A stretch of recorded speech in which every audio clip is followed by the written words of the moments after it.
Yo, welcome to the Can I Talk My Shift podcast, season 3, episode 2. Your girl LaShawn G and your boy Sam Walker, INSPO. What up, babe? What it do, love? What's the deal? Man, just another manic Monday. It's really not manic. I just wanted to say that. What it do, people? The lights are low. The glasses are full. And you would think, oh man, another typical relationship podcast. Tis, projecting your negativity over here. Don't do that. Don't do that, man. Do not do that. You are tuned in to the Can I Talk My Shift podcast, the number one place for self-accountability, self-awareness, and leadership in life after law. Excuse me. Yeah, I think that apple juice and that fruit punch getting to me. You getting a little nice off the juice? Off the juice. The juice. How did I ever make it off Four Locos in the past? Yo, that's crazy. Oh, man, listen. I think about in juice. You remember juice? Joose? I do. I just have never had it. How you? Oh, okay. I've seen it. I've you never remember had seeing it, but you don't remember being off the juice. Four Loko. Never. Four Loko. Boy, there was no reason for us to be drinking cans of that. Oh my goodness. And live to tell the tale for sure. My gosh. An energy drink and alcohol combined in a big ass can for like $3. I will never, and also very much so, forget Spring Break 2003. Yeah, see. Which brings us to our topic today, parenthood. Parents, teach your kids about the dangers of a canned alcoholic drink, a canned flavored alcoholic beverage with ginseng and energy all up and through it. Yeah, we teach them about it and more. But before we get into this episode, new parents episode, be sure to subscribe to this podcast show. Be sure to rate the podcast. Give us 5 stars. Let us know that you dig us. And also, share your favorite, download and share your favorite episode. Again, this is season 3, so you got a whole lot to catch up on if you're new to us. Yeah, that's all I wanted to say before that. But, new parents episode, we're really going to be talking about forcing and flowing in this. I was really thinking, I know you asked me, come up with some topics, come up with some things. And, at my first thought, I was like parenting, but I also take into account how we have been navigating this new season in our life. And what came to me was forcing versus flowing. And I came up with some subtopics that I didn't share with you. But you know what? We're keeping it raw and real over here. That's how I really be. I don't be knowing until I'm in it. And then I'm in it. And then I got to navigate through it. And it's going to be all right because you are the most authentic when you kind of go from the cuff. So it'll be harmless, though. It'll be harmless. Okay, so this episode is dedicated to the new parents or just parenthood in general or what? This is dedicated to the new parents and the parents who, maybe need to push reset. Okay.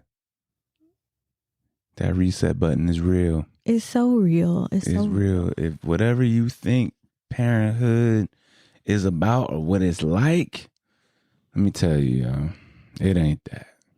And it's a whole lot more. We're giving you our perspective too. And that's not even in a negative way that I'm coming off. You know what I'm saying? I'm just saying in general, like, you should go in without no expectations, without any.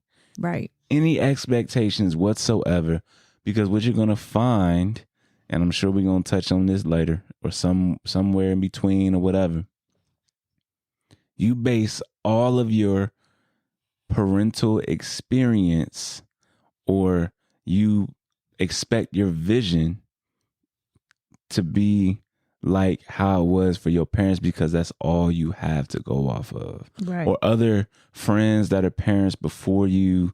And so you have this idea, right, of what you think it is until you in it. And then you realize, yo, nah, this ain't what I thought it was going to be. Or even This ain't it. your first kid to your second kid. Yeah. Or even your third kid if you have one. Or your eighth. You know, it bees like that sometimes. Yeah. But it always is ever evolving, ever changing. And so a few things that I wanted to talk about today that I thought would be valuable to the listening audience. So one subtopic for me, one subtopic for you, and then the other two subtopics for both of us. So the first one is being a new mom over 40. The second one, being a new dad 10 years later. Okay. And then the other two subtopics, working traditional jobs versus non-traditional jobs. And then one question, what have we been forcing versus what are we allowing to flow as new parents? I think those are great topics. I think this is got the makings of a dope show, authentic show. I think so. Yeah. I think so. We are not a super typical couple, maybe celebrities have this going for them. You hear it a lot. One spouse is a little bit older than the other spouse. And, it could be by 8 years, 10 years, 20 years. We have a 7-year difference. You know what's crazy when you say that? I forget. I do too. I forget that you're 7 years older than me. Yeah. And so when we bring it up now as like we're not the typical couple and all that, it just kind of really dawned on me just now, like, oh shit, like you right. But it is like, hey, fun fact. But is 7 years a lot? I thought it had to be like 15 or like even like 12, like a double digit thing. Think of it this way. This is not us, but think of somebody who is 23 married to someone who is 30. Yeah, but I'm thinking, after 30, like, if you act like, if you're 30 years old and your partner is anywhere 38 and up, yeah, looking back, it's like, oh man, that person was a cougar, or that dude is a pedophile or something like that, right? But you can't, I'm not saying that that's me. I'm just saying you can't project that onto the person. Right. But just to bring it back real quick, it just threw me for a loop because I be forgetting that we have a 7-year difference. And that's it. It only comes to my mind when I think about when we kind of play around and I ask you about something and you're like, nah. Like if I ask you, oh, do you remember when blah, blah, blah, blah, blah was out? And you were like, and you'd be like, nah. Or like, for instance, when we were talking about what's love got to do with it? And I was like, it was probably very appropriate that you didn't watch this when it came out. Anime. But for me, and maybe it wasn't appropriate for me either, but a 7-year age difference watching that movie. Horrible movie. And so it just kind of came to me like, wow. Of course he wouldn't have watched this when it came out. It wasn't appropriate. The songs sound the same. They all starting to sound the same. So bad. Whose songs sound the same? Anime. What a dysfunctional couple. Yeah. But yeah, so it comes to mind to me only in times like that. When you ask me about something like a particular show and I'm like, I don't remember that. And then I think about it and it's like, oh, that was past my developing time. Yeah. But for you, it was prime time for you. That was a particular show or game that you did. Oh no. Well, okay, yeah, I get what you're saying. Not everything, just I got you. some things. But yeah. on that for a little bit longer. But in the sense of being a new parent, a first time parent at my age. Got you. Is Real man. Very different. Very different than I feel like would have been if I were 10 years younger.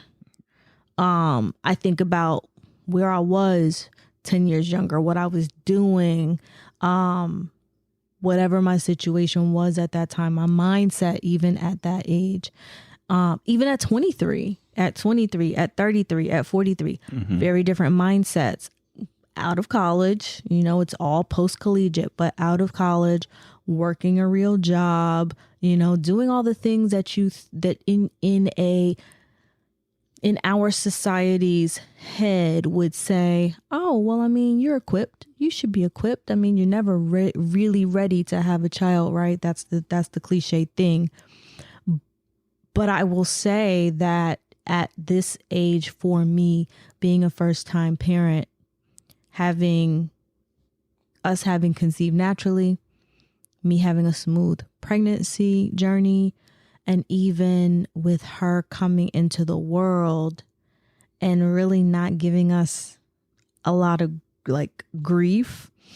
I think that some people might give me the side eye and say, I feel like someone will always have something to say like, oh, you just wait.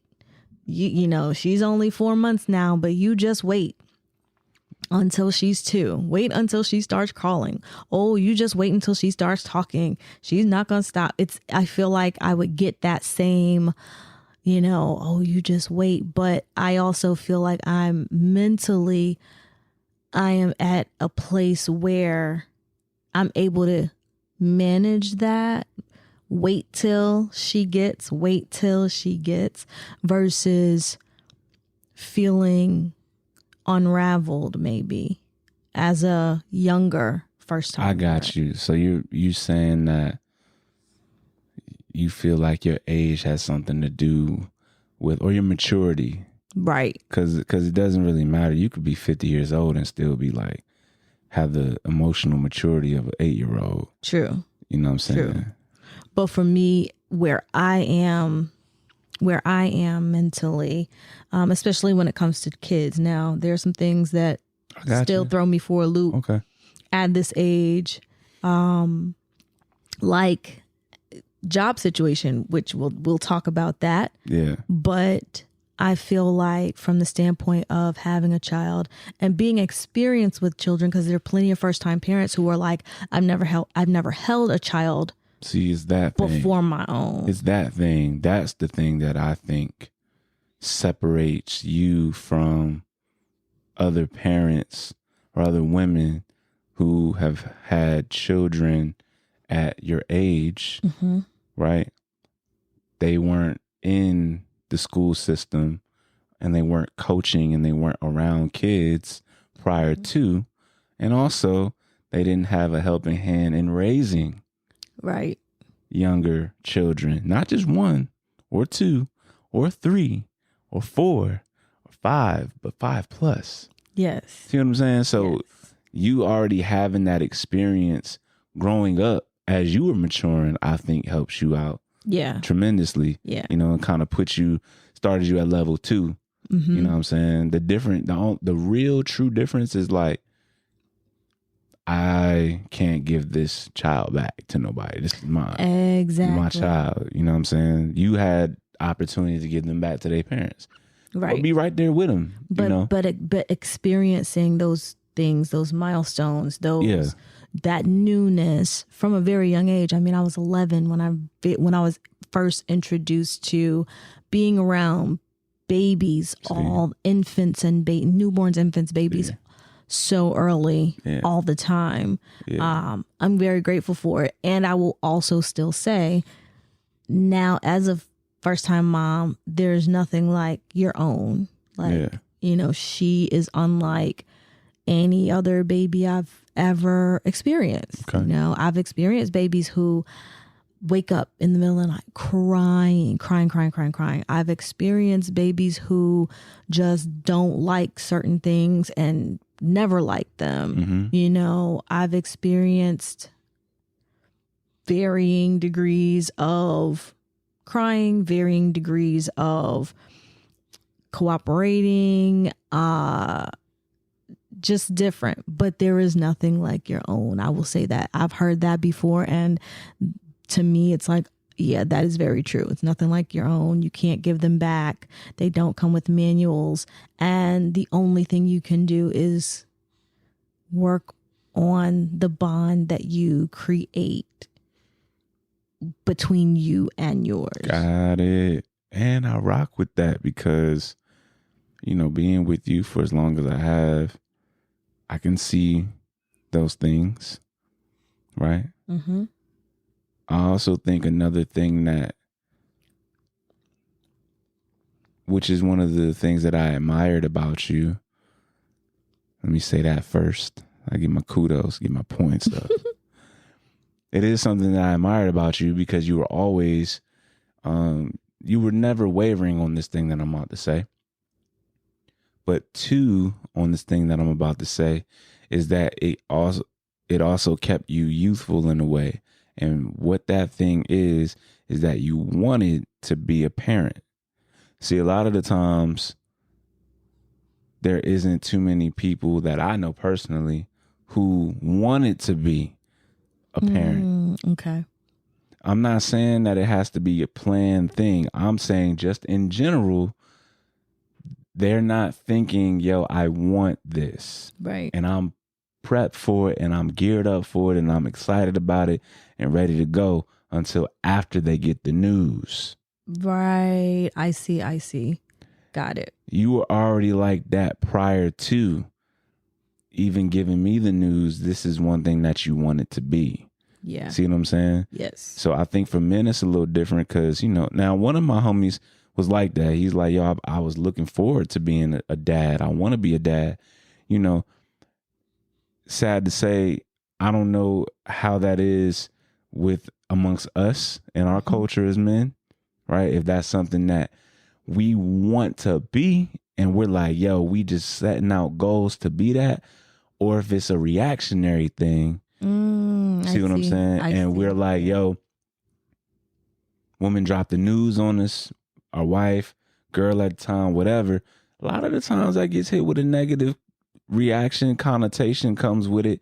We not like the most exciting, or even if we are, we weren't thinking about it enough for it to have an impact on our decisions. Yes. Whereas you and most women, I don't want to say most. A lot of women out there. A lot of women, because there's a lot who are like in the same boat as us. You know what I'm saying? But for your situation, you always wanted that.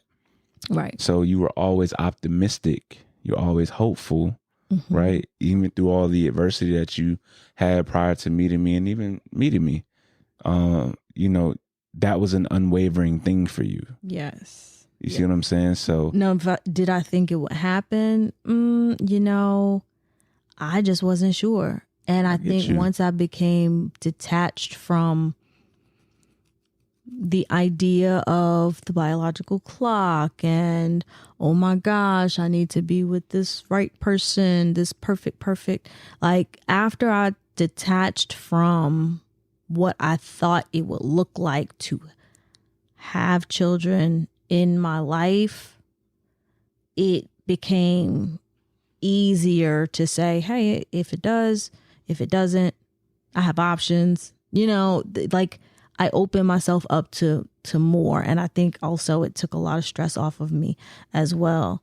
But I wanted to say, you know, I do believe that there are a lot of men out there who want to be dads are like, I can't wait to be a dad. I really want to be a Absolutely. dad. But they don't vocalize it because I just don't think that's something that men always bring up in conversation.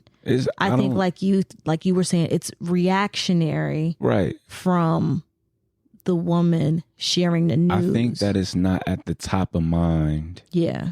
It may be a goal, but the thing about us is we're always purpose driven first, usually. And we know that's like the thing that come with it. We don't want that first. We think that we need to have the other things in place first before that happens. Right. To be the best version of ourselves, to be respected by our family. So you won't really hear us discussing those things unless we're in a position where we can handle it financially. Typically, that's how it goes. I got you. You know what I'm saying? Yeah. But most of the time, that's not the case in our culture. Yeah. American culture, or I'm gonna say Black culture. Okay. I don't know about American because, you couple in like groups of people who trust funds or who are around family members who put them in position to have a certain type of stability. Right. Right. And they're able to see it. Whereas in Black culture, we come from a lot. I ain't gonna say most because I don't need people butchering what I'm saying. Maybe like more times than not, you hear a story of men from our culture that come from unstable homes. Okay. So we're not thinking of trying to do something and creating stability because we don't even know how to be stable ourselves yet. Right. But I say American culture and American Black culture because if you take somebody who is living a more laid back lifestyle, like island people, right? Like island culture, laid back, everything's slow, everything is cool, it'll happen, it's fine. Yeah. I have had conversations with people who are of island Caribbean descent who are like, I can't wait to be a parent. I'm looking forward to it. That. It'll be fine. And, that baby's going to be loved. And, it doesn't matter if we have all the money in the world or no money, that baby's going to be taken care of. And I mean, they're just really excited to have a child. Again, I don't know what that conversation looks like on a regular with men who are of Caribbean descent, but I have heard them be very excited to welcome a child, whether or not their financial status, their stability will quote unquote allow it. Yeah. And I think what has to play a part in that is, like you said, the culture and the lifestyle. That's a whole nother lifestyle, right? That a lot of people can't even fathom. Right. They'll attach luxury to it, but take the luxury out of it and just what you said, because they're very centered. They tend to be very centered, like you said, very laid back, very in tune with nature. Right. So they're balanced. Right. Right. So then there's room for them to consider those things at a younger age. Whereas if you come back into American culture, right, there is the hustle and grind. Right. There is it's the me and the I before the we and the team. Right. Right. I gotta plant my flag in the soil somewhere to be somebody. Right. See what I'm saying? Beforehand, we ain't even get into any type of spiritual thing. It's very capitalistic, capitalism. It's very segregated in the sense of, I know integration happened, y'all. Duh, I know that. But it's segregated in the sense that we are divided. So not only are we divided racially, but then we're divided, by sexes. And then we're divided even in those things, because now we got a lot of the other things, they, them, we, us, all of these other subcategories that keep us divided. We can't even get into a space where we're like thinking of a household and a family. Right. Not without thinking about the stresses of it. Yeah. Which is, it, I don't know. It's almost like a big red X on, or big red X or big red question mark on the whole family dynamic in and of itself. Yeah, for sure. But shout out to the guys out there, man, who have always wanted children, who are bred for that, who have been programmed and raised in a way where you have been looking forward to that since whenever you could first think about it, no matter the age. If that was a goal of yours and you were able to accomplish it in the best way possible, I salute you. And even the women too. Yes. Shout out to the women out there who have wanted to not only be homemakers, but family makers and dynasty makers. Mm-hmm. Using your golden womb and the queen portal to birth amazing, amazing children into the world. I salute y'all. Kudos, salute. Because that wasn't me. Gold stars. That wasn't me. Yes, which segues us to that wasn't my story. The next subtopic, becoming a dad again 10 years later. That was, man, I will say, just real quick before I even go to then verse now, as we're having this conversation, I was thinking to myself, was I even thinking about having kids? I just knew what type of children I was going to have. Mm-hmm. I wasn't in the mindset of, okay, I need to be prepped for it for when it happens. Right. I automatically had it in my mind, etched in my mind, like when I get married, then I'm going to have kids. Okay. So you did have the thought come up.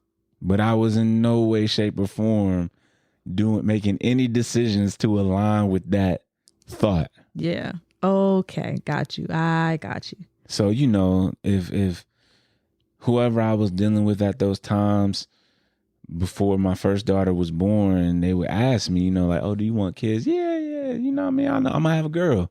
Like, I just know I'm going to have a girl because of my history, all of this, everybody make jokes of like the men who's out here, they get daughters to teach them the lesson about how to treat women. And you see what I'm saying? Like, that was always the catalyst for me. Okay. You know what I'm saying? Okay. Pretty much being like a fuck boy, you gonna learn your lesson by getting a girl. Yeah. Which is a very negative way to prepare a man to have a beautiful relationship with the daughter, but we won't talk about that. That's why it's the big red X or big red question mark as to if you even want to have that family. It's like everything around becoming a parent in our culture is got a negative stamp on it. Oh my gosh, dark cloud. Yeah. And so for me, it was always that thing, like I just told you, was I had this goal that I needed to attain. And the only way that I could be a good dad is if I attain this goal first, which would set up the rest of the family financially. So then that way things wouldn't be as hard, right, like they were for me and my brother growing up with a single mom. Right. And of course, it didn't happen the way that I envisioned it happening. And so, yes, my first daughter, she's now 11 years old. Man, a light. So amazing. A light. She's so amazing. Wise beyond her years, not just because she's my daughter, but because that is her soul. And has an amazing mother, an amazing stepdad. It took us a while to get to that place, but I feel like I'm comfortable enough and confident enough to say that they are doing a great job with raising her. Right. And their 2 kids. Right. And that family unit and that nucleus. Of course, everybody has things they could work on, but there's no need to nitpick. because everyone in the world has something to work on. Exactly. So, but back to her, a freaking light for sure. Like, man, changed my whole outlook. I think I took the time with her for granted because even after she was first born, I wasn't in the mindset of being a father, being a dad. I was still about self. Yeah. Although I loved her, and I still love her. I wasn't in the mindset that I'm in now. I still had things that I needed to accomplish. Got you. And I thought I had to accomplish them in the ways that I was doing them. I wasn't bred or prepared for being in a marriage, a relationship, or being a parent. For God's sakes, I still had a coop when she was born. How are you going to get a car seat in and out of a coupe? I did. I go pick her up from you made it happen. I would go pick her up from the daycare in the sports car with the loud pipes on it and pick her up. And yeah. So that's what I'm saying. You see, like the mindset wasn't even there. Yeah. I was still trying to be this cool cat and trying to make it and get on in music. Right. I still had an image. Ah. Or what I thought that the image should be to get on. Do you think she was the catalyst or the thing, like the piece that shifted who you are or who you thought you were going to be versus who you are? You mean like that's the reason why I'm not who I thought I was? Yes. Her? Yes. No. Okay. No, because she was just a pure essence of a soul. It didn't really it showed me that she deserved better, a better version of me. But that's not the reason why I stopped the music. Gotcha. Or the pursuit of music. Gotcha. There was no God in what I was doing. What about from the music standpoint and the image, I guess, right. That entertainment realm that you thought you were supposed to be in, right? She wasn't the reason why you shifted from that, but no. Was she the reason why you shifted any of your behaviors? Yes. Okay. Yes, but not the music. Not the music. Got it. The music. Got it. She is the reason why I got sober. Part of the reason why, not the whole entire reason. Mm-hmm. Part of the reason. She is the reason why I became autodidactic and more studious, because I knew that from my work experience, there were better ways of doing things for her, health-wise. Got it. Right? Now wait, autodidactic, for those who do not understand that term. Self-taught. Self-taught. All right. So self-taught. You go and you research topics for yourself. You go dig and find books and knowledge, and then you apply it. You make it applicable in your own life. You don't just read it and then try to teach it to somebody else, and you're not applying it yourself. Right. Autodidactic. Awesome. Yeah. Thank you. Nah, you're welcome. Yeah, we want to make sure our listeners are well versed in what we're talking about and begin to be adept at their own way of learning, their own way of understanding. So, let me say this real quick. Yeah. And she was the reason why I started to challenge everything that I thought I knew and everything that I thought I was. Okay. She was the one, because of her existence, it made me challenge and question a lot. Yeah. Everything. Where I was at, why I was working the job I was working, why I was doing the things that I was doing, how's it going to be for her? Does anybody in my family even know the things that she would face, the things that she's going to face when she gets to be my age or their age? No one is really even considering this because they're all wrapped up in where they are now. Mm-hmm. So, that's the thing about kind of being a visionary. Yeah. It's kind of hard to do that and be a parent because but at the same time, it shouldn't be, but it is because, you're so focused on, you're so ahead. Yeah.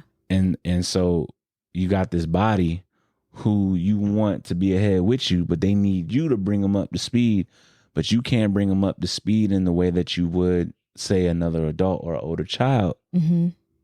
So you got to slow down. Right. You got to slow down.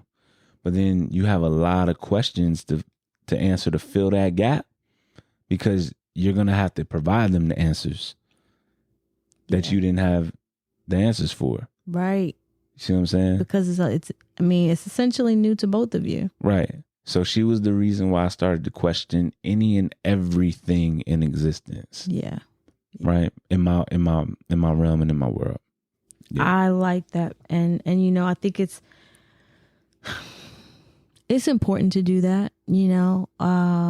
This will be another episode that we talk about, but everything from education to religion to spirituality to right.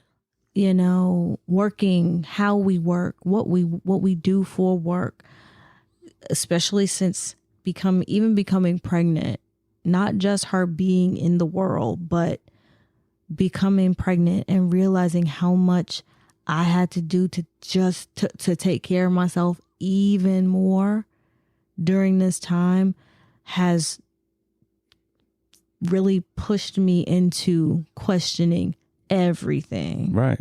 The first ones make you do it. Literally I believe question that. everything. And I'm thankful for it. And you've given me a lot of nudges in questioning certain things, which really lead to everything. Yeah. And I'm thankful for that. I'm grateful for that because we can get stuck in just listening to what someone taught us and believing it for what it is because we are supposed to trust the people that teach us things, and we forget that we also have our own minds and our own abilities to ask questions, to question. I think that was one thing from a people pleasing standpoint that I missed out on, was asking questions because I didn't think that I would be heard. And I thought that if this person loves me, they know me, they know who I am, they wouldn't want to hurt me, they wouldn't want to hinder me from fill in the blank, blah, blah, blah. I just didn't ask questions, even though I had questions, even though I in my mind, I questioned a lot. It makes me feel now that, oh my gosh, I never want to have our daughter in a place where she doesn't feel like she can ask us questions about things that we teach her, because I want her to be able to ask those questions. And if she feels the desire, need to do those searches on her own, she can, and become empowered herself. And that way she has knowledge, but she now is creating her own library of knowledge so that the things that she finds become her truth. Got you. No, I feel that. I feel that. And I want that for her as well. Mm-hmm. And we're going to give her that as well. Mm-hmm. And so that I think that brings the difference between her or being a second shot at parenting, right? And the 10-year difference between them. Yeah. The biggest difference, number one, is the fact that who I am now is not who I was then. Yeah. That's just plain as day. Mm-hmm. The love is still the same. Right. The love was always there. Yeah. May not have been for the relationship, but the love that I have for my daughter, Yeah. unwavering. Yeah. I love that. And I mean, you know, I've seen you dad Yeah. before Yeah. Lil Boop got here. Right. And it's always been a beautiful thing to behold. Yeah, it's I didn't always make the best decisions. Mm-hmm. Especially with my oldest. The oldest. I didn't make the best decisions. I made the decisions based on where I thought it would better the situation. So The situation meaning the relationship? well, better my financial circumstances, Okay. better my pursuit for the goal that I was trying to attain at the time. Mm-hmm. To then, because that's my process, like I was saying before we're thinking of being a father, we're looking to conquer a thing. Right. And I was still in that conquering a thing. And because I was no longer with her mother for most of that time, Mm-hmm. it was always I was always kind of split. So you have times where, especially because work was abstract, Mm-hmm. I was producing at the time. We had another show at the time, me and my business partner at that time. Mm-hmm. So it wasn't ideal. It wasn't ideal when her mother had a stable thing that she was working on, 9 to 5 type of deal. Mm-hmm. And I'm an entrepreneur who's out here filming. You know, I gotta go here to get this bag, go there to get this bag, go there to get this bag. Your hours are completely Right. It's just two different random worlds. and different. And then I have to find a way to not only stop that, but also provide means when that was the means of the income that I was using to help with raising. Right. Right. Right. Or doing my part. Mm-hmm. So it was always conflicting because it's like, you know, you didn't want me to do this thing the way that I was doing it, but you still want me to provide. Mm-hmm. This is the only way I really know how to provide. Mm-hmm. And this is the best way for me to provide because it's going to allow me to get to the bigger bag, Mm-hmm. right? And so on and so forth. So for me, I'm thinking that I made the decision for bag and status. Okay. And this is just me being accountable at that time. In those earlier ages, Mm-hmm. I was like, I gotta get this because when she get older, I can't be in the same place. So I gotta do it now. I got you. She's not gonna remember most of the time from now until 5. Yeah. Or 3. Right? And so it was a lot to deal with because it was still guilt. Mm-hmm. It was still guilt. Yeah. You know? And you had to go and do. Right. So the difference, I would say, is that the oldest was dealing with a father who didn't have a solid foundation spiritually. Right. A solid foundation holistically, because my health was shot. Right. I was a heavy drinker at the time.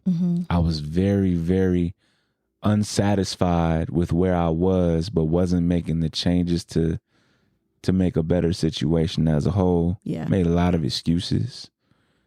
So you were dealing with the unraveling man. Yeah. The makings of an unraveling man. Mm-hmm. And now it's like she doesn't experience that. The new, our daughter now, because it's a whole different thing. Right. 4 years sober, right? No meat, not for and not for no religious reasons, just that's what felt good for me to do. Yeah. Walking and doing things that were better for me to be a better parent. Yeah. And not looking at things from a lens of like, well, what they gonna think? You know? Yes. And then also now it's different. The social media, the temperament of people is so different than what it was back then. Right. That you have to be in a space to learn and be willing to learn a lot faster. Right. And a lot more. Because, man, you can't just be sending your kids any and everywhere. Not at all. You know what I'm saying? Like, not at all. You can't do it. And even probably when I was younger, you know, I don't think it was nearly as bad as it is now. And I'm only saying that because it be us. That's what I'm talking about. I ain't talking about them. I'm talking about us. Like, yeah. The temperament between family members is crazy. Yes. You know what I mean? Like it's a whole thing now. So I can only imagine what it's like being a kid now and seeing the adults and how they unravel right in front of you at games. Right. You know what I'm saying? Right. Not to say that there isn't great coaches and great teachers, but they overworked and overstressed and underpaid too. Exactly. And you have parents who are literally, starting fights, arguing, cussing, just all the things. Big kids in being front parents. of. And maybe that happened back when. Maybe that happened in, 2013 and, the years preceding. But it did not happen the way that it is happening now, where you have people literally drawing guns. You have people, being erratic, in front of these young people. Yo, not only erratic, erotic. Yes. Let's talk about that. Yes. You know what I'm saying? So, but I ain't gonna take it all to, project outward. I think those are the big differences. Proximity. Yes. So not being, full time with her, and with my oldest, I was not full time. Yeah. So there was a lot of guilt. I will say this too. Shout out to fathers who are doing their thing from long distance. You always got your daughter in your heart.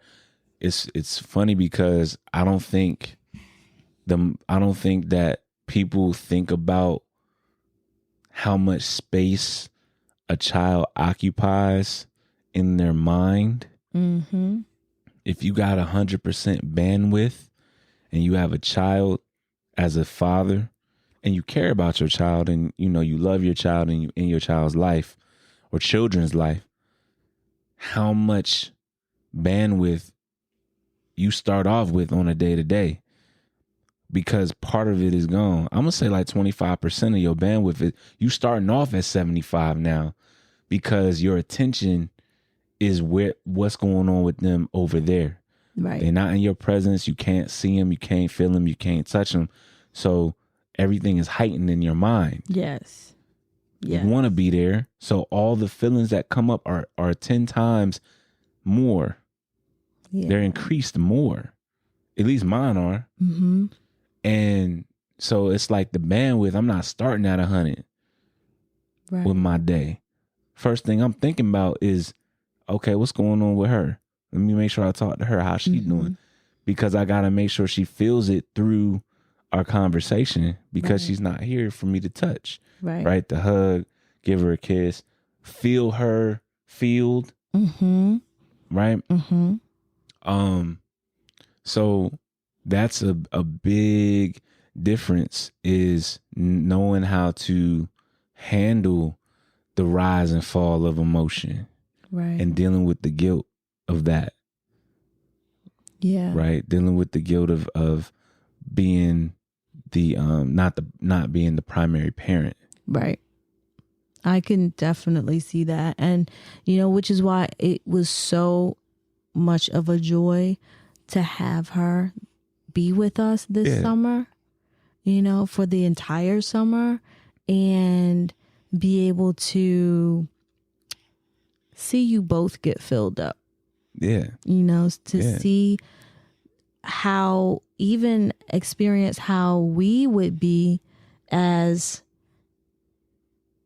a family of 3 plus, going into the rest of the year, because we were 3 when it was you, me, and her this summer.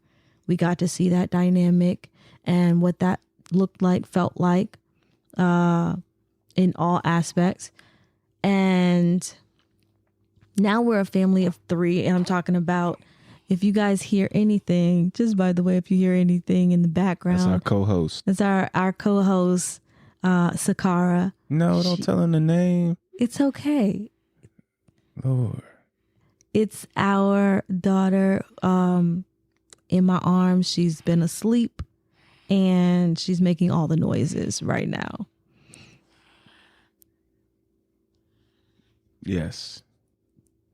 But I was saying, just having her be here with us, the 3 of us, her leaving, and then a week later having our newest addition, and going right back into family of 3, and growing and evolving from that, and just learning all of the new parent things along with you.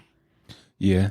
And one other thing, another difference is, so when with my oldest, I try not to say the names. That's what I'm trying not to do.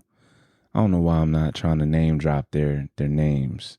They're already on social media. Yeah. So with Marina, having to learn her and relearn her and relearn her and relearn her in a short amount of time, all the time, really took a toll. And I know a lot of dads who get their children either for the summer or, every other weekend, however it is, and you're not the primary parent and you don't live in the same state. Because there's a difference. If you live in the same state, I'm sure y'all gonna work it out to where you get to see him at least once a week. Right. Depending on the state, I guess. Depending on the state. Yeah, depending on where you at, locale and all that, right? Right. So when you get your child, when I got her, it was like, okay, I'm filling out your interest. I'm seeing what you into. I'm learning you on the go, on the fly, trying to get it in and play catch up, right? And then it's like, as soon as I get you, and I got you now, like I got all your, okay, this you, okay, bet, your music, okay, cool. This is the characters you like, okay, cool. This is your mannerisms, and this, okay, cool. This is how you react to this and this. And it's like, as soon as that's done, or like I'm confident now, like, all right, I know you in this space, you gotta go home, right? Or you gotta go back to, mom. And then I'm comfortable and I'm confident in that. And then here we go. Now it's the next time, right? For the for a long period, of time, and you're different. And I'm thinking I'm gonna get the same version that I got. Yeah. Now you're a little older. You don't laugh at the same stuff. Right. You don't giggle at the same stuff. You're more vocal about things. Still even tempered, but you're different. Yeah. I'm learning again on the fly. Right? What's the fast track course? That's what it is a fast track course. I got a summer to get all this down. Right. I get it down, and then here it comes again, and you're different again. Right. And so it creates a a little anxiety, like a little angst every time, because it's like, yo, who am I getting? Right. Because, you're going to get the culmination of who you with. And so I know, like, even when she gets sent back, they feel me in her. Right. Just like I feel them in her when she comes. Right. And So you can only get so much in, a video call. Right. And so that was another difference. Yeah. Is learning to navigate all of that. Who knows? I mean, it might be harder when you have your child every day and you got to deal with it, every day. Right. I mean, how have you been, in these just about 4 months? Yeah. See, the difference with that though is she's still young. She didn't get to that stage yet. You see what I'm saying? You mean who? Sakara or Marina? Yes, Sakara. Okay. She's not there yet. Like, she doesn't still ever change. Nah, yeah, for sure. And I love it. And that's what I'm saying. I'm more equipped to be a parent now. I got you. See what I'm saying? Mm-hmm. My relationship isn't like rocky with you. Mm-hmm. I'm in a way better headspace. I've dealt with a lot of my traumas. I've healed from a lot of my traumas. Mm-hmm. So it's a whole new experience. Whereas, with Marina, it was like, yo, we in survival mode. Yeah. Low key. Yeah. And so that's one of the big differences. And of course, like we said, the times. Mm-hmm. The times. The area. Shoot, where we at? Like, where we live in. Yeah. But I say all of that to say I don't want anyone to feel disheartened by what I'm saying. I'm laying it to y'all raw because this is my experience. If somebody asked me, would you change it if you could, like, would you change having Marina differently? Hell yeah, I would, because she didn't deserve to go through what she went through. Mm-hmm. I would definitely do it different. Yeah. You know what I'm saying? I would definitely do it different. I sometimes, and this is just me being honest, and I may catch flack for this, I sometimes feel guilty having Marina and Sakara. I'll tell you why. Because the state of the world. The state of the world. Not for me feeling any kind of way like I can't handle them. Mm-hmm. It's not that. It's what did me getting with their mothers get them into? What did I bring them into? Because this world is so unstable right now. Yeah. And all I can do is prepare them the best way that I can. Mm-hmm. I'm not going to be able to hold their hand the entire time. And I have to just allow them to experience the time that they're going to be in. And it's scary because it's so unstable. It's like, and where we're headed at, right, is why I feel I carry a lot of guilt, because no matter what, I have to find a way to provide on the spectrum of emotions. Yeah. But hopefully polarize that joy no matter what. You know what I'm saying? So when we think about, like, because we don't think about it in that way. We keep it microcosm. We think about the house and the car and the school and, going on trips and sports. And we think about all these things in our microcosm, but we don't think about when they leave the nest, the way of the world, the times. Right. How receptive is the world going to be to my child? Right. How unreceptive have they already shown me that they're going to be? Is that going to change? Has it changed? I can't even do a temp check. Yeah. You know, and so it makes me feel guilty as a parent when sometimes, not all the time, you know, I'm a water sign, so I get deep, you yes, know. Indeed. And so that's the only, that crosses my mind sometimes. It doesn't mean that I don't want either one of them. No, I need them. Yeah. But there is a part of me that holds guilt because I'm the reason that they were brought here. Mm-hmm. Right? And it's like, yo, what did I bring them into?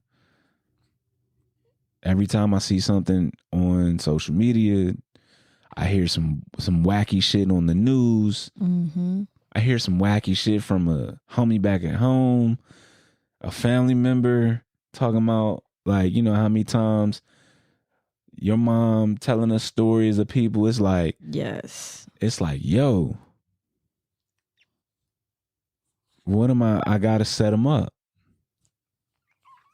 you know, right. with what I can. And even then I got to pray and say, yo, y'all got to do it. Y'all got to do it too. Like, we gonna do it, but then y'all got to do it. Yeah. And then not only do y'all got to do it, when you bring somebody else, they got to do it. Yeah. And it just keeps going. And I'm like, yo, this is nuts. But anyway, just to end the second part, that's the difference. And that's a little bit of accountability on my part. Open, and me being a little vulnerable and open with you all on where my mind goes.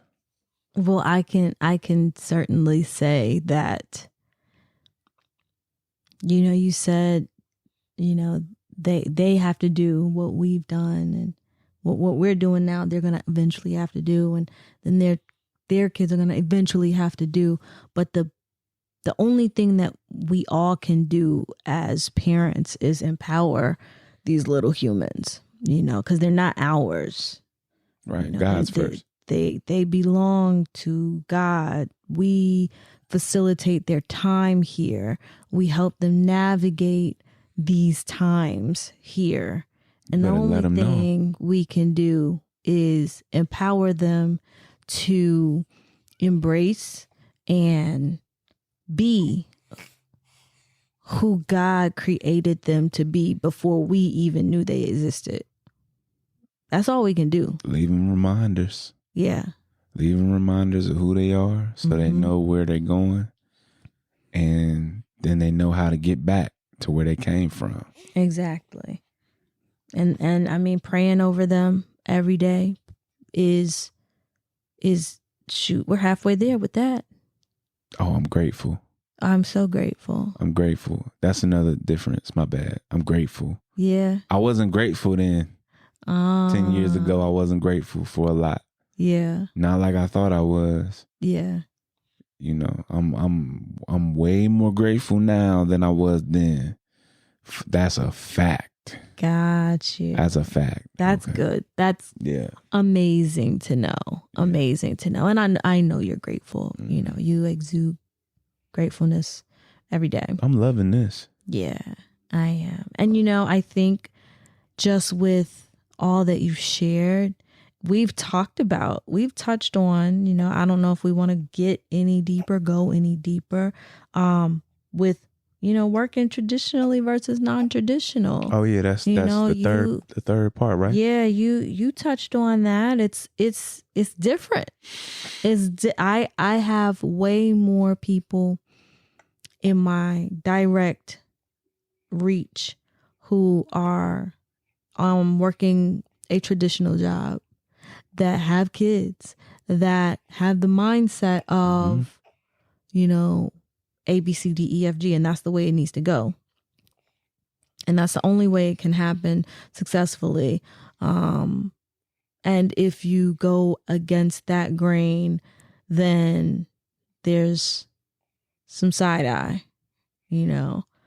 I think that you already having a taste of working both traditional and non-traditional, me already having a taste of working traditional versus non-traditional work, and us both being in alignment that working traditional work for our careers is not the route that we are choosing. Mm-hmm. And even the way we're working non-traditionally is not for the faint of heart of those who are entrepreneurs either. Yeah. You know, I can admit this and be very transparent in saying it. I didn't set myself up in the way that I could have, should have, you know, whatever you want to call it, to work non-traditionally and have a family. And yet, I believe we both are doing what we need to do and taking the steps that we need to take in order to have the life that we want to live. Okay. And the lifestyle that we want to have our child be raised in. You know, I'm not going to try to front for anybody and say I'm living lavish and I have everything that, you know, I could ask for and everything that we need and everything is in place. We're making some big transitions and big shifts right now, and you know, growing pains are real. Yeah. No, I agree with that. I think that if I was working traditionally, yes, would we be comfortable, more comfortable? Mm-hmm. Absolutely. I also think that where we are personally and emotionally, I don't think that it would be there. Yeah. I actually know for a fact I wouldn't be there. Mm-hmm. I don't know if I would be the same as I was. I know that I wouldn't be where I am now. Yeah. And the reason being is because the time. You know, part of our job is to do those deep dives. Yeah. And so working a traditional job now in the state of the world, the way people treat one another. I put it like this. You wake up, and this is no jab at nobody who works a 9 to 5, because I know that there's some times where I may need to go pick that up. I may have to go pick it back up. Mm-hmm. And I'm not tripping on that. But I think about this. You wake up, you drive. And this is for the people who are working where maybe they don't want to be there. Mm-hmm. From the time you get in the car to the time that you get to the place that you call work, there is millions upon millions of people who are doing the same thing, Mm-hmm. who are ticking time bombs behind the wheel. Right. Nah, for real, like ticking time bombs. And you get on the road with them every day. Mm-hmm. Not only to go to work, but to get off work, to go pick up your kids, to go get food, to go escape Right. from the monotony of the life that you're living. And that's just the commute. We ain't talking about the ticking time bombs that are at work with you. You know what I'm saying? Like, They don't do no psych evals on people like that, man. No. Who, and so you have to literally like deal with people you otherwise wouldn't deal with for the sake of money. And that's what I'm saying. Like, when I became an entrepreneur, even though I haven't made millions, it wasn't about that for me. It was about the freedom to choose. Mm-hmm. I didn't always choose right. Right? But at least I got to choose though. Right. And that's the difference. Because when you're a parent, because you gotta think, that traditional job that I worked, I was in the military. There was no choosing. They chose everything for me. Mm-hmm. So that weighed a lot in the household. Yeah. Know what I'm saying? Absolutely. And so now it's like when you don't have that choice as a man, you got people telling you what to do for real. And not saying that you can't be a part of a team, and we're saying when you're being exploited. Yeah. That's what I'm talking about. When you're being exploited in the workplace, and then your family expects you to be the rock when you know that you're being exploited. Right. On multiple levels. It gets a little challenging, Right. At least it did for me. So I think having that freedom, although the income is not as stable yet, the emotional roller coaster, I'm off of that. Yeah. I'm like, my mental health is number one, Mm-hmm. And my mental and emotional and spiritual health, because those things have to be in harmony in order for your physical health to be okay, in tip top shape. Right. So being a parent and seeing them work 9 to 5s, we talk with a lot of our friends. That shit is stressful. It is stressful. And we're supposed to come back and be able to pour into our children after we've been exploited. I'll use that term. After we've been injected with all of these ticking time bombs, emotions, their energies, like we've been around it all day. And then we're supposed to come back and pour into our children when all we want to do is rid ourselves of the energy from these ticking time bombs that we've been around.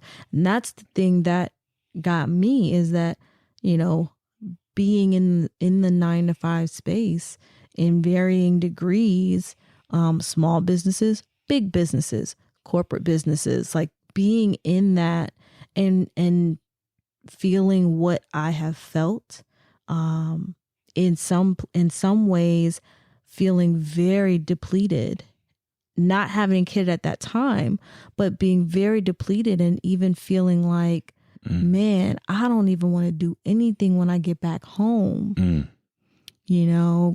That's what I'm saying. Oh, there are jobs, traditional jobs that I'm 100% certain that people love. Yeah. I'm really only speaking to the, like you said, the ones who are in places that are not favorable to them. Yeah. People who love their 9 to 5s, thank you so much, because I know that a lot of those positions are necessary in order for, this place to run efficiently. But for the people who are in a space of going to a place that they don't like, to make not enough for their needs and still have to do it, and still at the end of the day are depleted, and they have families to come back home to, just know that there is another way. Like there is another way. Yeah. And whatever that looks like to you might be different from what we do, or the next, self-employed, person, entrepreneurial person may be doing, but there is another way. We don't have to subscribe to this way. It's not the way, it is a way. And just know that there are other ways to be able to take care of yourself, to take care of your homes, and to take care of your children. Because that's what we're talking about, is parenting through all of this. Right. And so that's what I'm saying. Whatever was fed to me about what life, how life should be and what it should look like, like I'm off that. Yeah. And so I know the ones who, the listeners out there who aren't off of that, this ain't really gonna resonate with you. Right. And it's not for you. And I do appreciate you coming to the pod and listening. And if you find out that this talk ain't for you, it's all good. Because we're going to remain authentic over here. Because there is some people out there who this is for. Right. And so I look at that and I say, yo, there is a better way of living. Right. There is a better way of living. I'm not against working a 9 to 5. Right. If that's what has to be done in order to get to where you need to be and where you want to be for yourself and for your own business, if that's what you are called to do. Because some people ain't meant to run their own stuff. Right. That's just a fact. Just like everybody ain't meant to be the captain of a team. Everybody ain't meant to be the captain on the plane. They meant to be the passenger that's riding with it. Right. Or they ain't meant to drive the boat. They meant to fix the boat. And that's cool. When you know your role, and you do it well. What I am saying, though, is that if you're willing to contribute to a company's mission, and that mission is in direct conflict with your moral compass or what they stand for, does not include you and your cultural experiences, then you have some things that you have to iron out within you. When you have a family,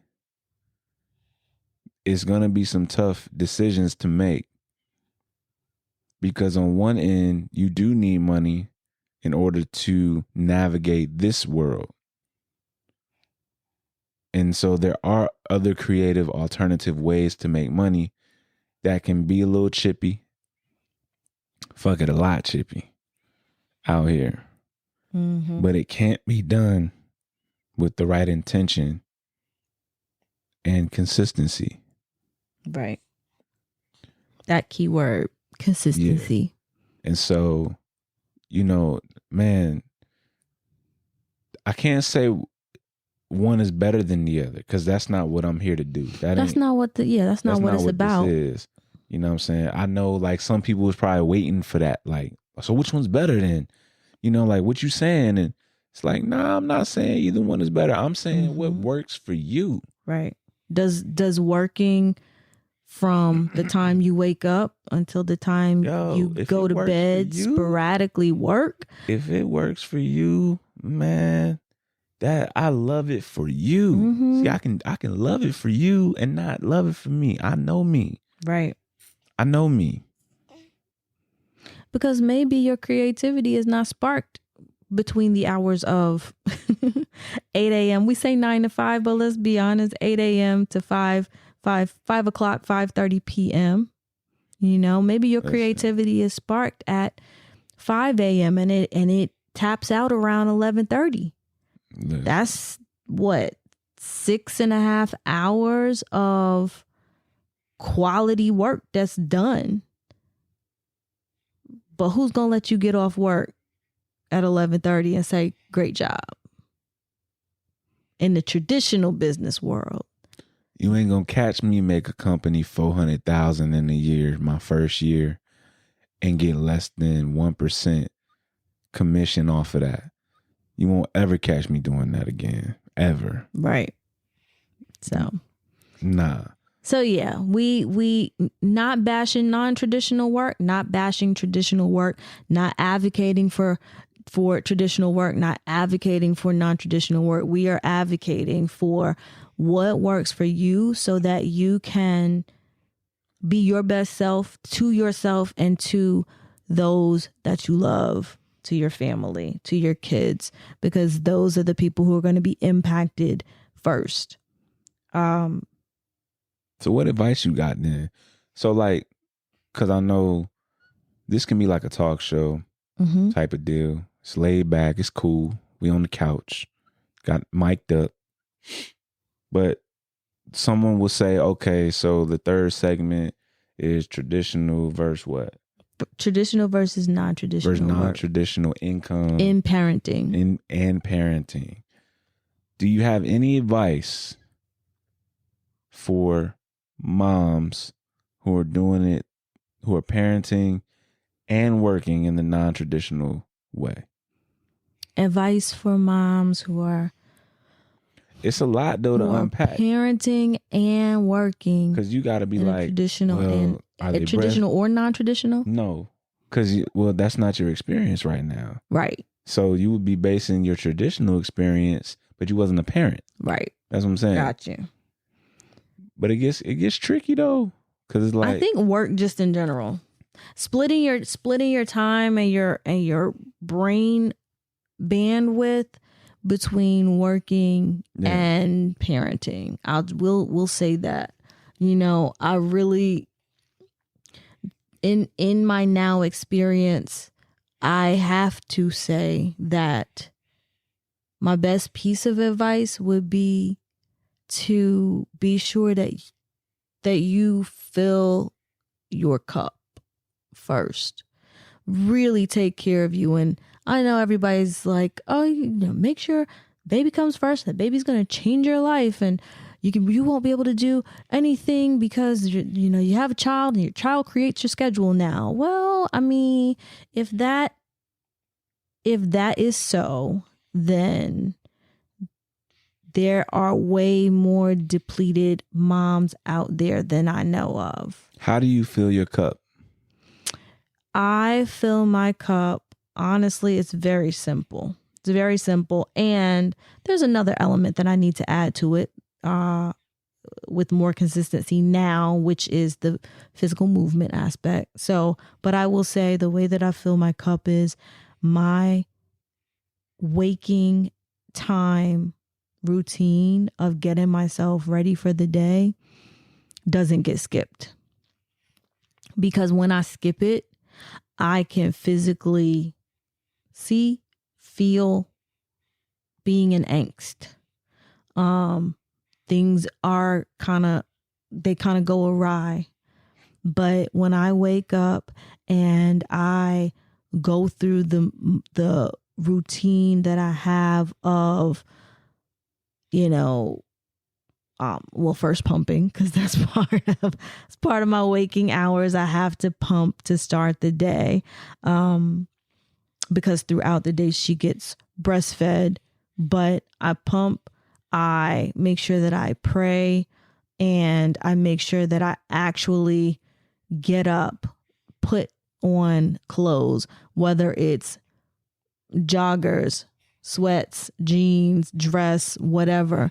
I put on clothes. I brush my teeth. I wash my face. I do something to my hair, or I put my hair in a nice little head wrap, whatever. I look put together for the day, and I'm not in my pajamas all day. If I can do that,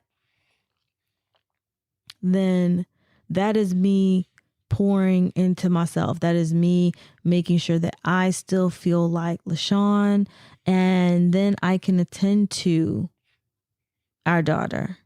Can I add on to that? Sure. I know a way that you fill your cup. What's that? You create lists.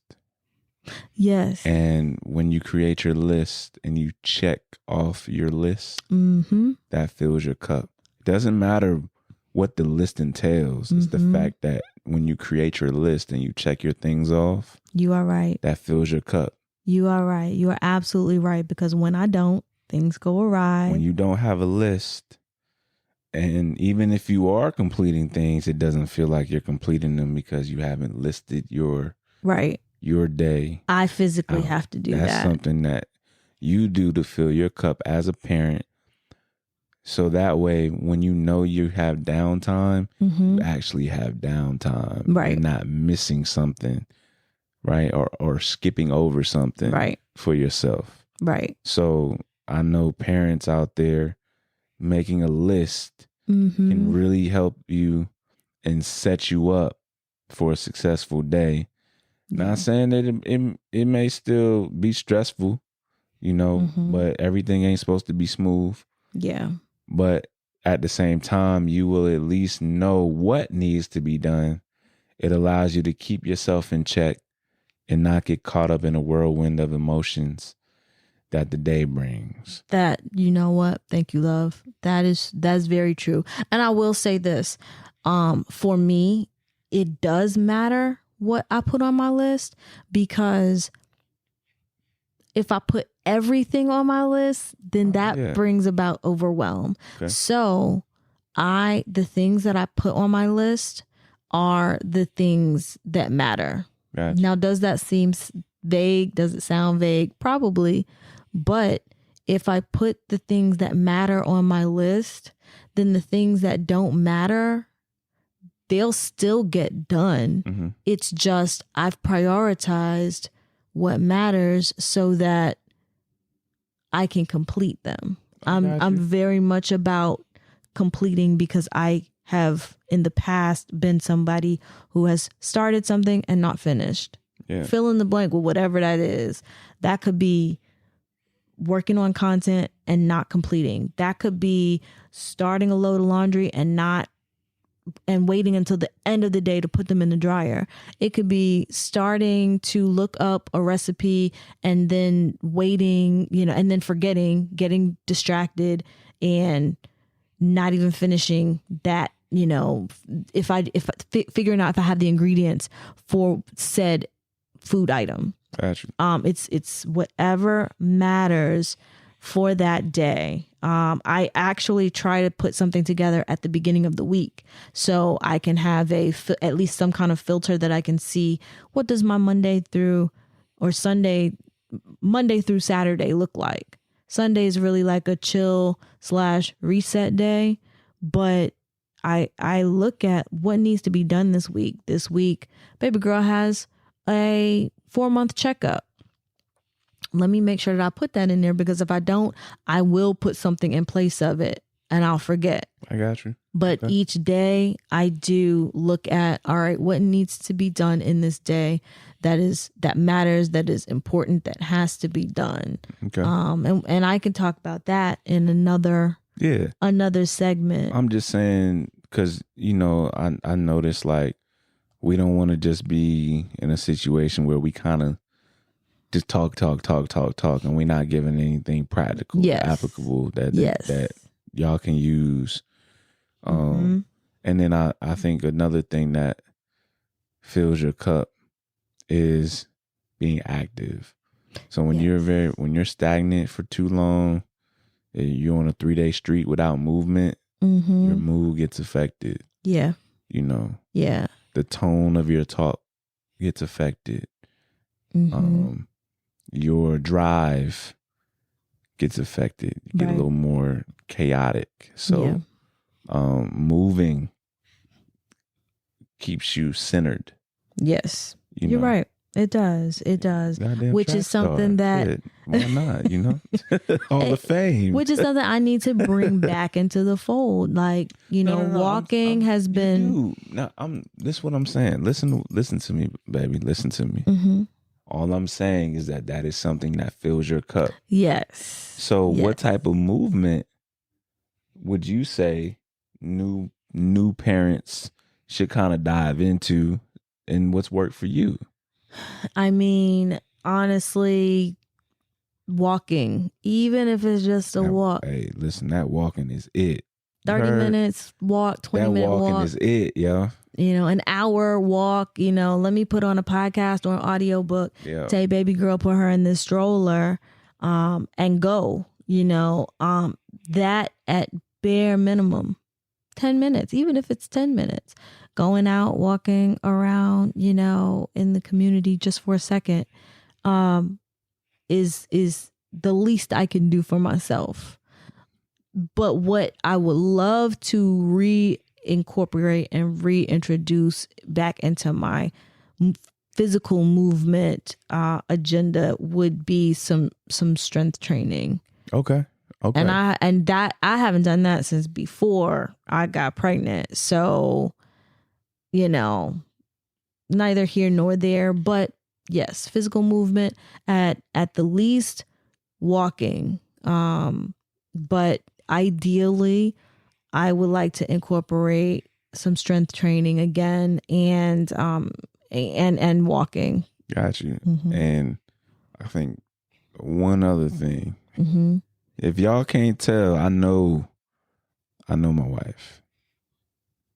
I've observed her for a while in the best ways to know you. You know what I'm saying?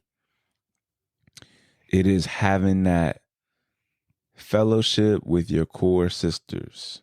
Oh man. Like working that in. Yes. Working it in to at least have a conversation with your core girls. You got to get that in. You need right. that. You know what I'm saying? I also think like us as men, we need that too. But we ain't come over this way yet. It's about you and what you got. So yeah, I think I've watched how that lights your day up, and you need that feminine energy. Yes. That divine feminine, being able to have those conversations, right. with them. So you're absolutely right. You are absolutely right. Yeah. Yeah. Thank you. Thank you, love. I appreciate you. So, if you made it this far, I think we about an hour and some change in. Probably won't take it past 2 hours. Some ways to fill your cup as a new mom what was the first one? Do you remember? The first one I said was having my routine, like sticking to my waking up routine. Okay, so your routine, itemized task list to keep you organized and on track throughout your day. Yes. And this is for non-traditional work. Then you have movement, physical movement, and then you have fellowship. Fellowship, and these things keep you centered throughout your day. Right. And then I'm sure the time with your child, of course, is always going to be a thing. Oh yes. I think I'm I'm a different case because having my own child means that much more to me as someone who is adopted, wanting that connection with my own blood was like super, super essential for me. Like, needed that, desired that highly. If I never got it, would I still be, whole and complete? Absolutely. But this experience for me is highly meaningful. So yeah. We have a wonderful connection already. It's fire to see. It really is amazing to see. Yeah. Like, it's beautiful. It's beautiful. It's beyond beautiful, but we just leave it at that. So I guess for me, some ways to be centered. Yeah. as a parent. Filling your cup as a dad. Filling my cup up. That's what it was. And I know you said non-traditional work, but this is just for somebody who is working. I just think period, man. Yeah. You know? Working. If you have to balance, if you have to have the work-life balance. Yeah. All right. I'm going to say movement, but movement coupled with, and movement can be training. You know, if you're training like cardio, it could be sports, it could be weight training, whatever. But stretching. As a man, you got to stretch, yo. Yes. I ain't realized the difference that stretching made until I went like 3 years without stretching. And then like now I don't even do a lot. Right. But I do stretch. Yeah. And let me tell you something. My mood be so different. You're so calm. So much more calm. Yo, it's a world of difference when you stretch. You get them stretches in, yo. I mean, you go play a ball all you want. You know what I'm saying? You hit the bench up, curls, all that shit. If that's your thing, do it. You feel me? But I'm telling you, you stretch, my boy, hear me out. That's it. That is that thing right there. Yeah. That stretching, gotta stretch. So the movement and stretching, for sure. That's gonna fill your cup up. That's gonna keep you cool. That's gonna have you out here walking tall, walking confident. You feel me? And a lot of that will help you navigate and get through your day too. If your day's been a little tough, you know, or tougher than normal. Yeah. Feel me? That posture is right. So stretching and movement. Yo, get you a list, create you a list of people, family members, friends. You can add to that list. You can take away from that list. This list is not definitive. It is your list, and you don't have to share it with anybody. And before you get out the bed and before you retire at night, you pray for them people on that list. And you express how grateful you are for them to be a part of your life. And guess what? You don't even got to be on the best of terms with the people. Right. You don't even got to be on the best of terms with them. Just be grateful for the experiences that you did have and wish them well. And if it is a better situation that you be out of their life versus in, be grateful for that. That you know that. But this will fill your cup. It will center you emotionally as a man. It will unlock some areas and unblock your heart and unharden your heart. It will charge you in ways that those who do it already know what I'm talking about. And those who don't do it, you won't know until you start to do it. Right. That is a way that you fill your cup. A third thing is to read, but apply. Don't just read and sit on information. You got to apply it to your life. You've got to apply it to your life. Listen to me. You got to apply it to your life. And yo, it like apply and fail. If you got to apply it and fail. Yeah. Right? But don't sit on it.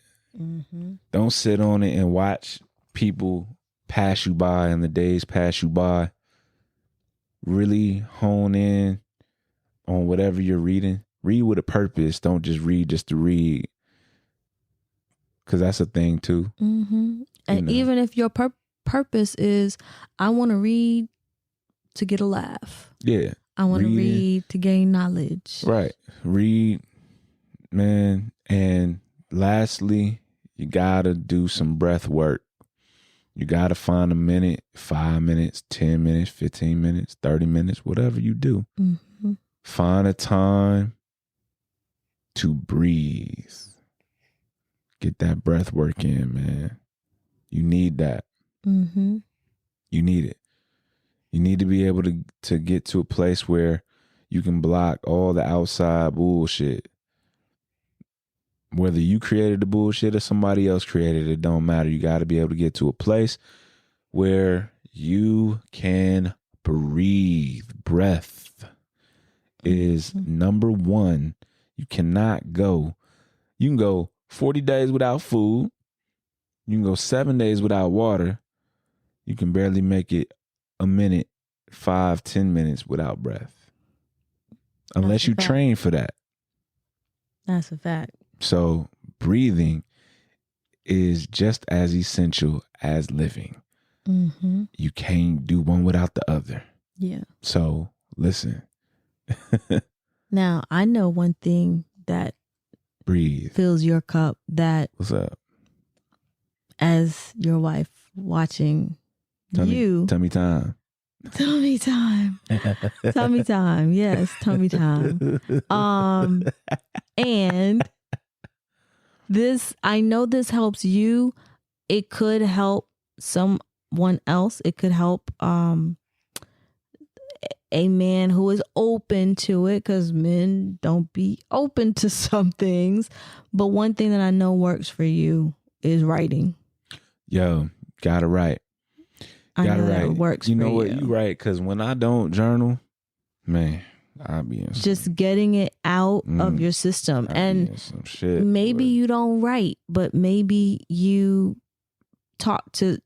actually talk to one of your homeboys or homegirl, if you got a homegirl who's a best friend. Yeah. Talking to somebody. Don't bottle that ish in. Nah, you it's right. It's not good for you. And so whatever way that comes out, I know for you it's writing, but for someone else, it might be writing, but it also might be just talking to someone else and getting out those thoughts that really consume their heads. Mm-hmm. Yeah. Thank you for that one. Yeah, you gotta write. Get your little journal. You know what I'm saying? Write you some goals. Write you 5-year, 3-year, 1 year, 6-month goals. Write out, how you feel if you fall short. How you feel when you attain it. What you plan on doing. Just whatever. But get it out, man. Because social media ain't always the best place. I know everybody looking to connect with others, and y'all be building trauma bonds on threads. It's crazy. Y'all be like, yo, y'all wilding. Crazy. Echo chambers and threads and shit. Oh my goodness. Hey, listen, get you a journal and get it out. Yeah. Please. Because the temperament of the world has drastically changed. And we need to start doing some work on an individual level to change the temperament collectively. Right. Got to. Man. Yeah. And I really enjoyed today. I did. Yeah, this was cool. For something to be this how off it should the cuff. Be. I like this. This. How it should be though. I enjoyed this. So I guess we can end this episode with the last question. What are we forcing versus what are we allowing to flow as new parents? I'll tell you what ain't forced this podcast episode. That's a fact, Jack. What are we forcing and what are we letting flow as new parents, right? That what you said? Mm-hmm. What are we forcing? And then what are we allowing to flow? Okay. Because there's been some things, right, that I know for me, I've just been trying to force. Like what? Oh man, just still keeping a perfect home. Okay. I feel that. Trying to have everything be as it was when I was still pregnant, before I got pregnant, just still trying to have it be a certain way that I don't know, created in my mind. It was supposed to be. Gotcha. that's something I know I was forcing my thoughts on what my life would be like in a family now with a child, forcing my perceptions of newborns, infants, babies on my own experience with my child. Okay. I agree with all of those. Those are the things that I was forcing. I agree with all of those.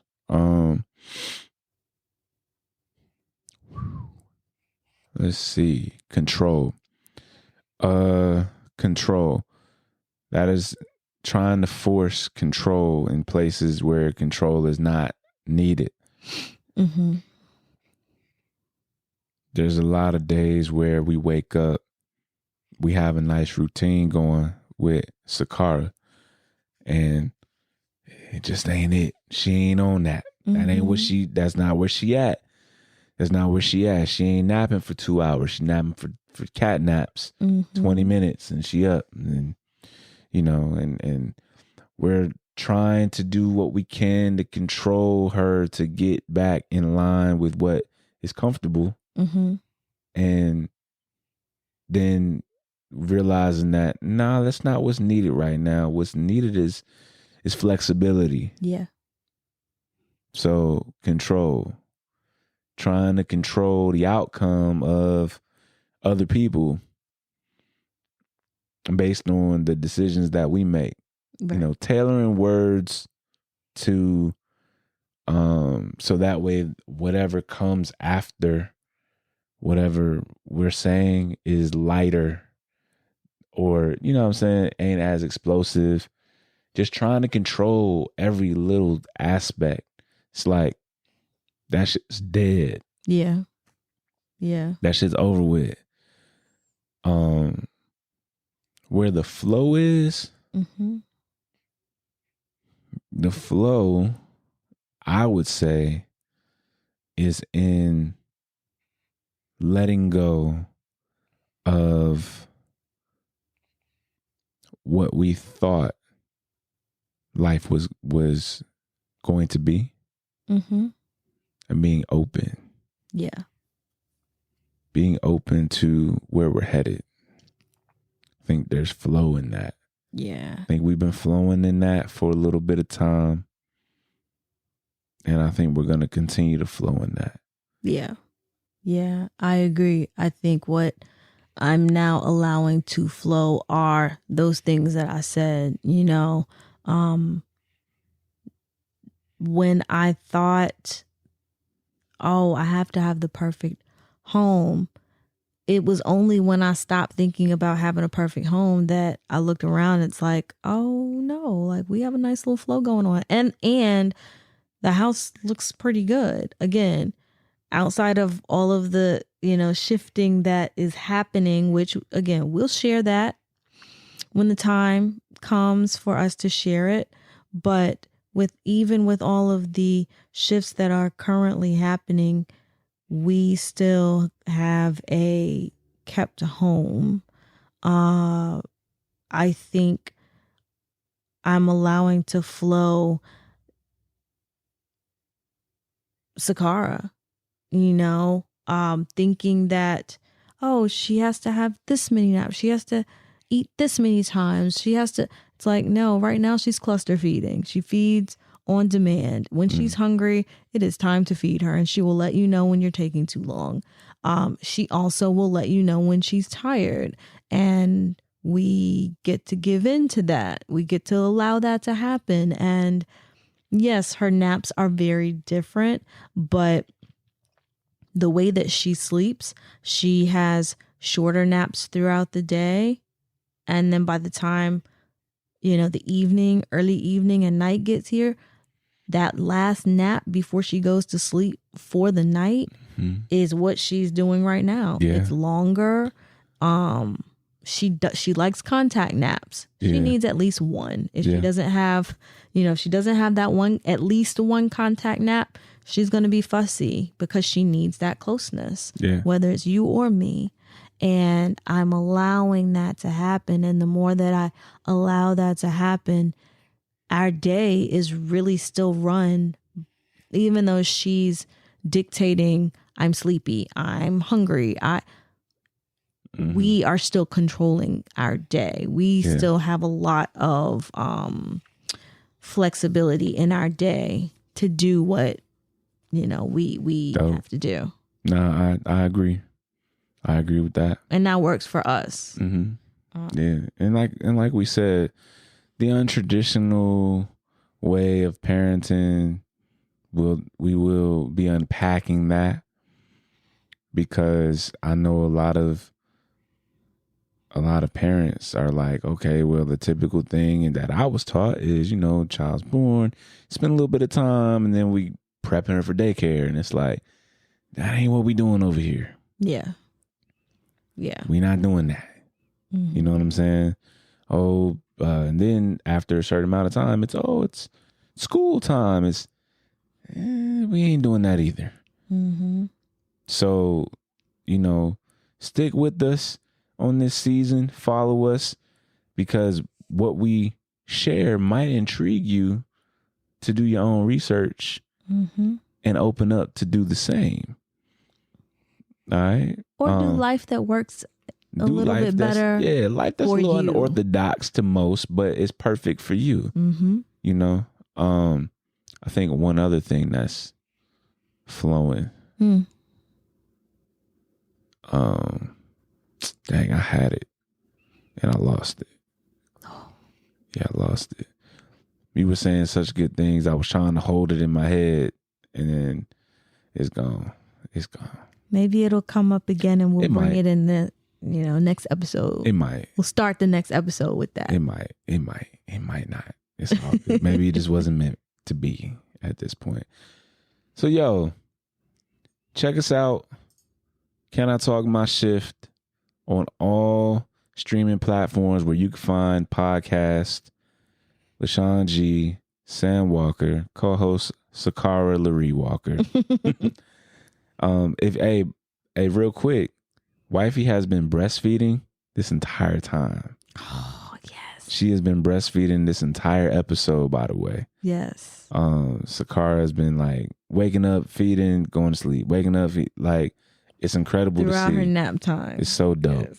It's so dope to see. Thank you, love. Yeah, it's fire. Make sure that you check us out on YouTube. Check us out on Fanbase.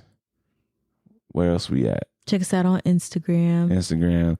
Oh, if you listening on Apple Podcasts, leave a review so that way others can find the fire content that we share, the fire episodes that you listening to, and you don't have to do all the work yourself by trying to share it. Right. You just like it, dial in, review it, star it, 5-star rating. Other people gonna find it too.